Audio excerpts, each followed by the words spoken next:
Shalom from Jerusalem. This is TV7's Israel at War update. And as we're set to deliberate a whole host of issues that are currently challenging Israel, threatening the security of the state, and more, it's always important to remember that 522 days ago, the Islamist Hamas and its terror affiliates have committed a crime against the state of Israel. Some may say, including myself, a crime against humanity, perpetrating a massacre on southern Israel on October 7th of 2023 and kidnapping, at the time, approximately 250 individuals, some 59 of them, including at least 24 that are alive, are still in Hamas captivity to date.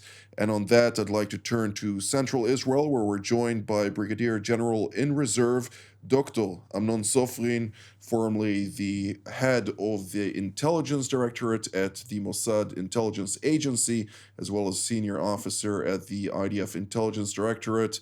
General Sofrin, it's great to see you, and I'd like to immediately ask you to give us some insight as deliberations have, of course, continued in Doha, Qatar, with regard to a potential understanding. 3 different options are currently on the table being negotiated, but nonetheless, it seems like there is no breakthrough as of yet. There is no breakthrough, as you mentioned, but I think that everybody agrees, or all sides agree, that we should extend the ceasefire in Gaza and not to renew the war, because we're trying to negotiate to release more people that are imprisoned on Hamas in Gaza, on Hamas and in Gaza, and of course to release people that are imprisoned in Israel on the other side.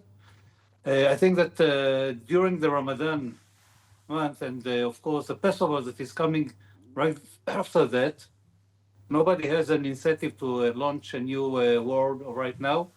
And therefore, it's time for diplomacy, and the Americans are trying to broker a deal that will release at least part of the people right now, and the rest of them as time goes by, and this is a negotiation right now. Indeed. With that being said, if this diplomacy fails, as the saying goes, when diplomats stop talking, guns start blazing. And for that, we have 2 additional experts joining the discussion. One also from Central Israel is Colonel in Reserve Reuven Ben Shalom, who is a cross-cultural strategist among a long list of other positions, including a fellow, of course, at the ICT in Herzliya at Reichman University, as well as Colonel in Reserve Dr. Anan Wehbe, who is also a senior fellow at ICT at Reichman University in Herzliya, but also a lecturer at Haifa University, and a whole long list of other positions as well. And to both of you, what is the current state of play vis-a-vis the Gaza Strip? Colonel Reuven Ben Shalom, we'll start with you. Well, first, I think what Amnon just said, when he said all sides agree, perhaps this is what maybe his position is, but I think the Israeli people are torn, and not necessarily the government of Israel is aiming for this policy, at least what is being radiated outward, and even messaging by the IDF, preparing the next phase of intense fighting. So you could see this as strategic messaging, maybe part of the negotiations. But what I think you can see is a determination by the Israeli government to realize the goals of the war, which is ultimately to eliminate Hamas. So, of course, it's not that I think that this can be done only militarily, and this has to be done now or done at all. I also believe in diplomacy, but it is a big question of what's the right policy, or what policy is going to lead forward. Inside the Israeli public, unfortunately, the discourse sometimes goes to a very shallow dimension. Does the government want to bring back the hostages or not? I think we all want the hostages back. The only question is, of course, realizing the aims of the goal, what's the right thing to do now? And there's a big question about the price. Personally, I believe number one priority, bring back the hostages, do everything diplomatically. And I too believe that we ultimately have to destroy Hamas, but that could come in a later phase. Colonel Wehbe, your take on that, and if you could also bring the Jordanian and Egyptian perspectives to this matter? Yes, of course. Hamas is trying to somehow keep the only card that they still have on their hands, the Israeli hostages, and they are totally afraid of the next day. Some of the Arab countries that are trying somehow to influence the situation in Gaza are trying to come with some kind of hope that maybe Hamas can continue to be a movement, but not in the ruler of the Gaza Strip, where Israel, on the other hand, are declaring that we will disarm Hamas totally and eliminate his existence from Gaza. So right now there is a mistrust between the two sides, and I think that Israel is and the Americans are trying to somehow extend the phase one of the agreement, where Hamas is not accepting that, and here there was, we remember, some kind of direct connection between the Americans and Hamas that later on Rubio said it was a mistake, and we could hear also Trump targeting Hamas, saying that maybe if they do not agree to accept our conditions, they will meet our special forces in Gaza. Well, we did hear also U.S. Special Envoy to the Middle East, Steve Witkoff, come out and say, at a time when, of course, much of the talks are up in the air, that deadlines are needed, and he is seeking to assert some of those deadlines to establish a timeline or sequence that would bring about one or the other. So we'll have to wait and see what happens. As you mentioned, Dr. Webe, some kind of hope vis-a-vis Gaza is being inserted by some of those Arab state actors. Nevertheless, some of the non-state actors that have taken over states, namely the Iranian proxy Ansar Allah, which is dominated by the Houthi tribe in Yemen, is threatening with very devastating consequences in the event that Israel does not lift a so-called blockade on the Gaza Strip in the current context. General Sofrin, I'd like to hear your take on this. The ultimatum is set to expire at any moment. It should expire any moment. He announced this announcement on, I think, last Friday, and he said that within 4 days you should lift the blockade from Gaza, the humanitarian blockade, of course, and if not, we are going to engage all the ships that are aiming to go to Israel and sailing at the Red Sea. So please beware. He didn't threaten directly Israel. He didn't say that he's going to engage Israel one more time, just like he did before when we were fighting in Gaza, meaning to launch missiles and UAVs into Israel. But it's threatening only to hit ships that are aiming to go to Israel. And this is very specific and very targeted and very specific and very accurate threat, and not to threat Israel on a total war. Indeed. Colonel Ben Shalom, I'd like to hear your take on this, but if I may also insert the American-Saudi dimension, where U.S. Secretary of State Marco Rubio traveled and is currently in the Kingdom of Saudi Arabia, where he also already met with the Crown Prince Mohammed bin Salman, during the course of which the Yemeni topic has come up, including the matter of freedom of navigation. Well, of course, remember that the Saudi issue, some view this as maybe one of the triggers of this war, with Iran trying to disrupt the path we were on, and still that is probably the main path that the United States wants to take forward as far as normalization. When it goes to the Houthis, I think that's maybe the extreme example of something that should certainly be seen as an international threat, an international issue. I think we should do the same with Hamas. It's not a local problem. Many of the reasons that brought Hamas to where it was, by the way, was the way the international community addressed this issue, in a way fueled them and perpetuated the problem. And I think now this should be the shift with the UN, international organization, international community. But Houthi, there's no doubt that that is an international problem that disrupts international finance. The fact that they are aiming ships going to Israel specifically now means nothing. And I think this isn't an Israeli argument. I think this has been viewed throughout this war by our international partners as an international problem, and they've been addressing it as such.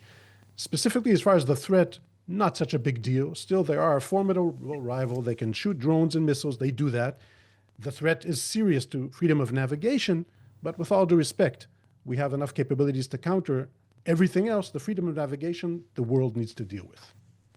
Well, with regard to the Houthis targeting Israeli ships, or rather being selective of their marine targets, does matter, since on the 3rd of March, if we see the redesignation of Ansar Allah, the Houthis namely, as a foreign terrorist organization under the U.S. State Department, the statement was quite clear about the fact that just a mere several days before that, while a Chinese vessel, a commercial vessel at that, was traveling freely through the Straits of Bab el-Mandeb, the next vessel was an American one that was targeted.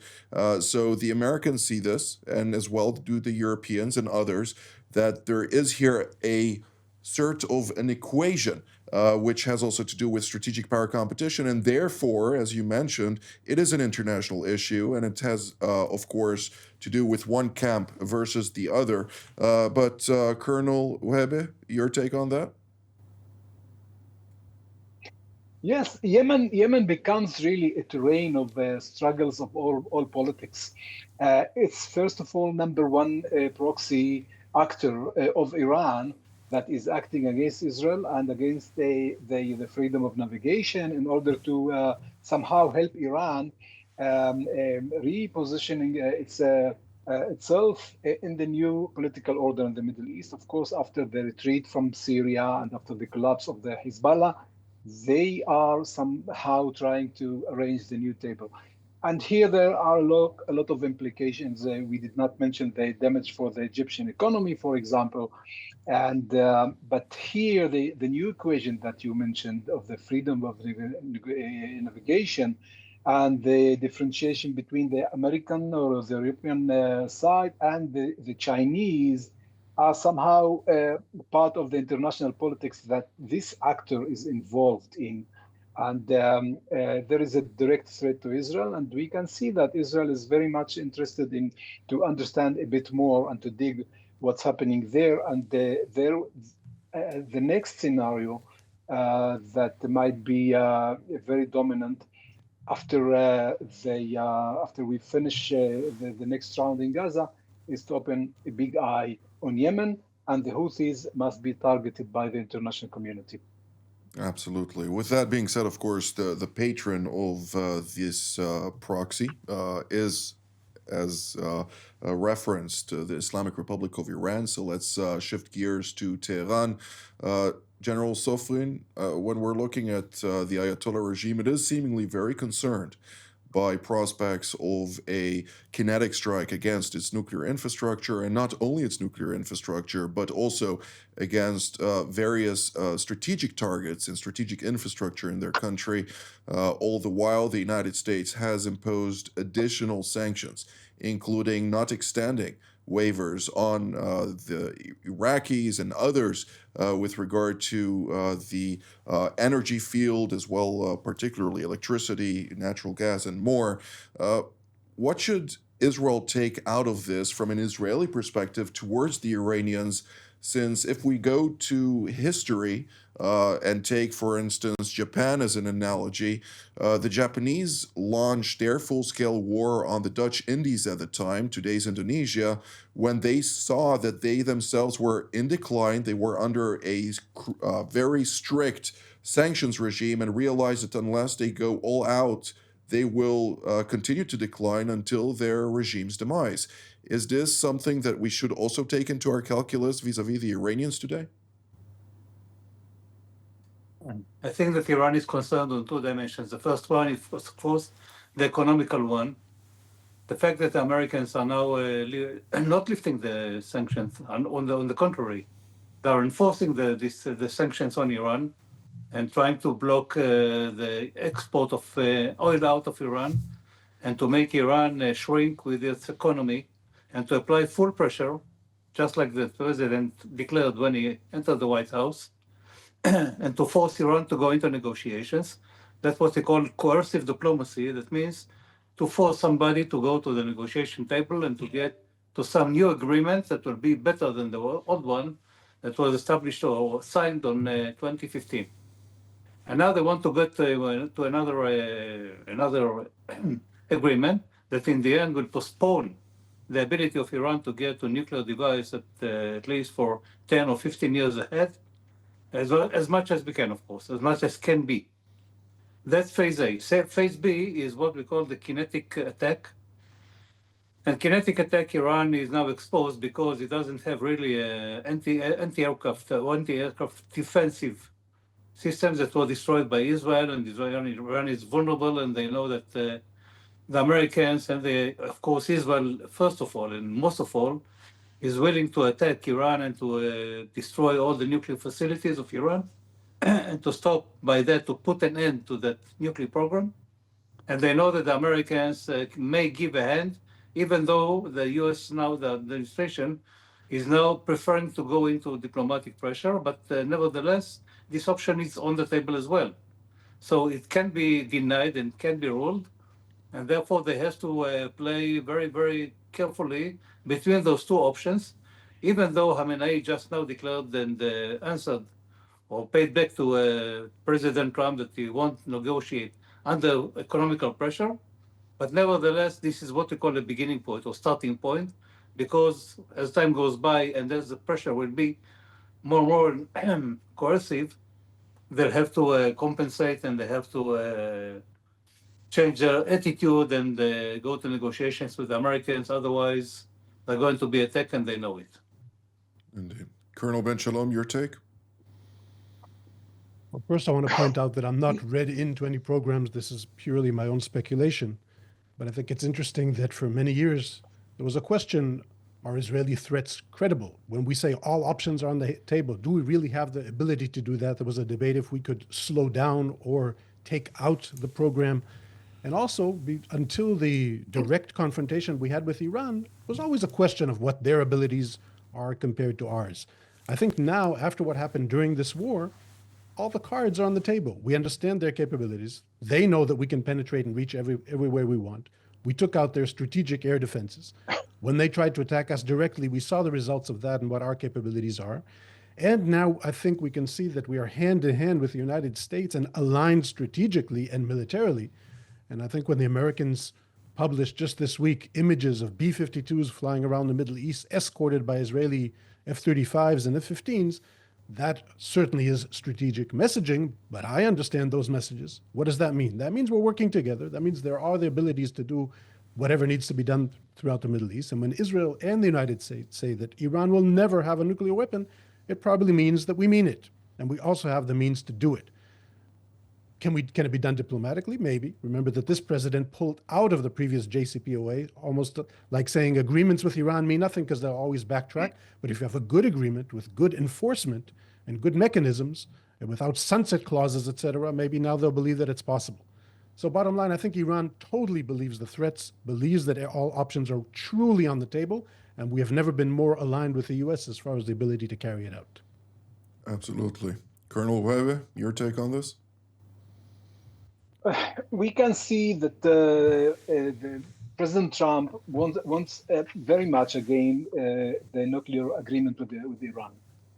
But this time, I think that the Israeli government and the Israeli society as well, the post October the 7th and the war that happened later on the two terrains, they are not likely to accept once again the same behavior of Iran. It seems like Iran is playing chess once again with some kind of rugby players. On the other hand, Israel is much more likely to put an end to this kind of game, especially now when the political order is shifting and changing. Gaza to be over at some moment.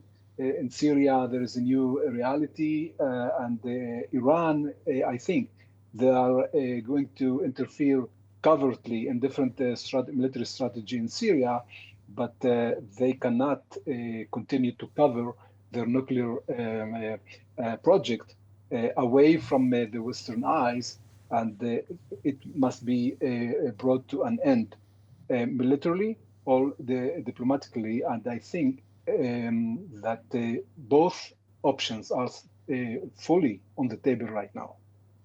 Absolutely. Well, let's shift gears first to Lebanon, and then from there we go to Syria. With the time left, we don't have very much time for that. Actually, maybe we'll leave since this evening we will have an extensive discussion about Syria and Israel's northern front as part of Jerusalem Studio. We will leave much of the discussion about Syria for then. But nonetheless, I'd like to start with you, Colonel Wehebe, since you're also one of the leading advisors of the Druze leadership. I think it's important to take this opportunity to give us some clarity about the last developments in Syria. There were reports by Al Jazeera about some sort of an arrangement that was struck between Damascus and the Druze in Sweda. This, of course, has been refuted by the leader of the Druze in Syria, namely Hikmat al-Hajari, and the arrangement that was struck was between a group of apolitical Druze people from Sweda, yes, but nonetheless they don't have any affiliation to any of the leaders who went upon the request of HTS to discuss matters that they didn't have any authority over. So can you please explain what happened there? Yeah, the Druze minority are only 3.7% of the population, but they have a very deep influence in Syria, historically speaking, as well as in Lebanon. And this transnational minority is very much aware politically on what's happening right now in Syria. They can see that in the seaside, the Alawites are massacred right now, slaughtered by the militias that are affiliated to the new regime in Syria, and they cannot trust. They are telling us they cannot trust them at the moment. They have to see deeper change, a new political clear government. It's only Sunni radical ministers in this government, and they cannot be trusted. The new regime are trying somehow to get closer to the Druze as well as to the Kurds, two very important communities that can somehow help him having the internal force that they need in order to continue to dominate the state. Till the moment, there is no trust between those sides. And there was a very low-level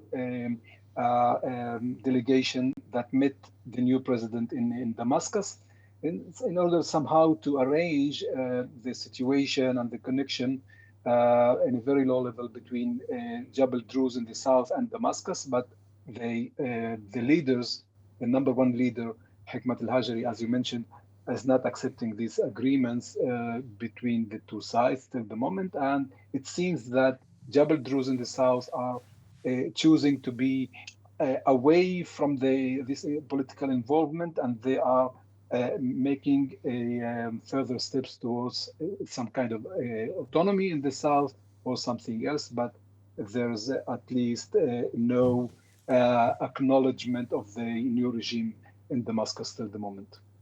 Thank you, Colonel Wehebe.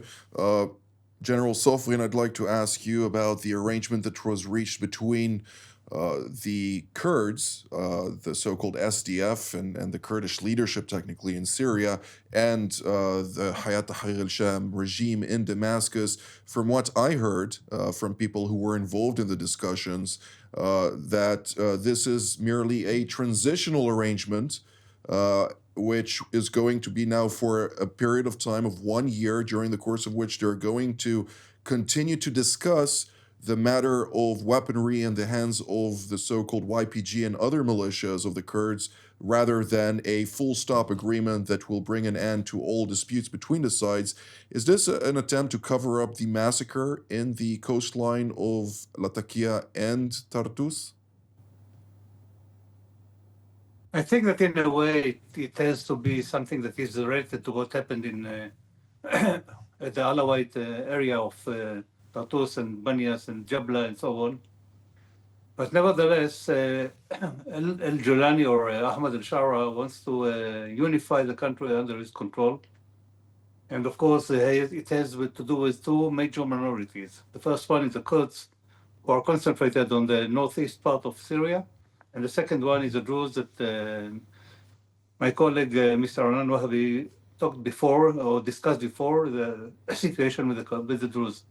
Now, regarding the Kurds, they have two incentives to go, two ways of incentive to go into negotiations with the new regime. The first one is to secure themselves because they are being attacked by the militias that are affiliated with Turkey and with the assistance of the Turkish army. And that will give them some protection and some ceasefire on one hand. On the other hand, they want to be part of this regime and to get influence inside the regime. And of course, they don't give up and they don't give up their weapon systems. And when Mr. Rajlan, the head of the PKK, called to all the Kurdish militias to lay down their weapon systems and to stop fighting, they refused to do so, and they refused to get back to his call. And therefore, it is probably something that is temporary, and it's going to be an ongoing negotiations in order to be and to see how much they're going to get involved within this government or within this new administration, and to what extent they will be ready to lay down their weapon systems and to be integrated into the Syrian army. Thank you, General Sofrin. I will mention this evening we still have a Jerusalem studio panel, during the course of which we will have Colonel Ben Shalom join us also alongside the director of the Hoover Institution Middle East Working Group, Professor Russell Berman, to discuss at length the situation in Syria, Lebanon, Israel's northern front at large, and also the Turkish angle to that, the American aspects, of course, which are gearing up, according to circulating chatter, to withdraw from northeastern Syria, namely the Al-Hasaka governorate. So on that and much more, we will broadcast this evening after our TV7 Israel News Daily Bulletin. And with that, I'd like to immediately thank Colonel Wehbe, General Sofrin, and Colonel Ben Shalom for all of your insights. And Colonel Ben Shalom, obviously, you'll have plenty of time in our next panel to discuss the latest on the Northern Front. I'd like to immediately also thank you all at home until our next edition. From here in Jerusalem, Shalom.